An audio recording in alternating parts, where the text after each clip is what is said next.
Black consciousness is not a mafia code. That's the title of a recently published article in a Sunday newspaper written by former public protector Thuli Madonsela.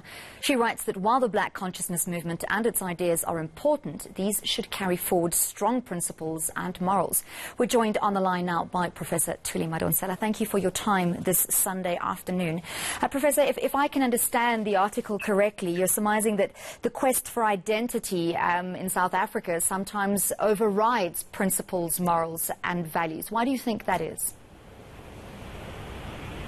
That's principally because there are different reasons. I would say group solidarity often undermines the need to ensure that there's integrity, and I think the overriding thing is feeling that we're victims together, and as victims together we should clap together.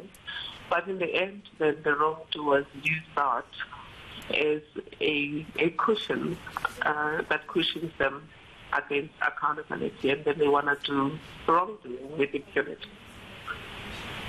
So where do you think it stems from? Where do you think it started? It wasn't always this way. It wasn't always this way. I would say a lot of the group solidarity calls started during the state election investigation, and people saying don't investigate fellow black people, and it has even now grown to saying don't investigate fellow women or don't criticize. But I must indicate that it's not entirely new. The whole question of group solidarity versus accountability is an old age thing. How do I support people who are fellow oppressed people?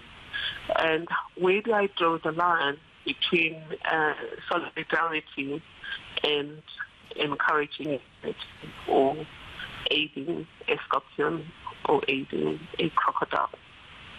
So in your article, are you referring to specific instances? I know there have been a lot of instances in the media recently, but what sort of triggered you to write about this? The article responds to a dinner I attended that was organized by Papasa, a lovely dinner to celebrate the career, the outstanding career of Dumisa Nsebenza. And a whole lot of people who spoke during that dinner, they complained very bitterly about how black professionals are treated by the media and others. They complained very bitterly about how women are treated. And there was a lot of, or there were kernels of truth in how sometimes one set of people get a louder disapproval, was another group of people with a different color or gender might not get the same noise when it comes to disapproval. But I just was concerned that as people spoke, one of them being the Chief Justice, there may be people who get confused that the Chief Justice is saying when we are black people and the black person has done something wrong, we should keep quiet or support them. Despite wrongdoing, and when a fellow woman has done something wrong, if you are an investigator, like you are a policeman, you are in the NPA, or you are a public protector, you should do nothing because a fellow woman is involved or a fellow black person is involved.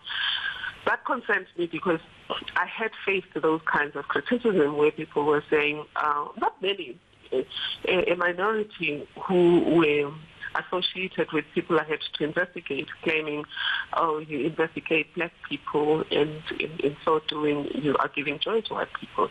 The truth is, people who govern in South Africa are predominantly black, so the number of people who've investigated will be predominantly black, unless you're investigating in the Western Cape or in Mid-South, or at some stage, Nelson Mandela Bay. All right, thank you very much for that. That was Professor Thuli Madonsela.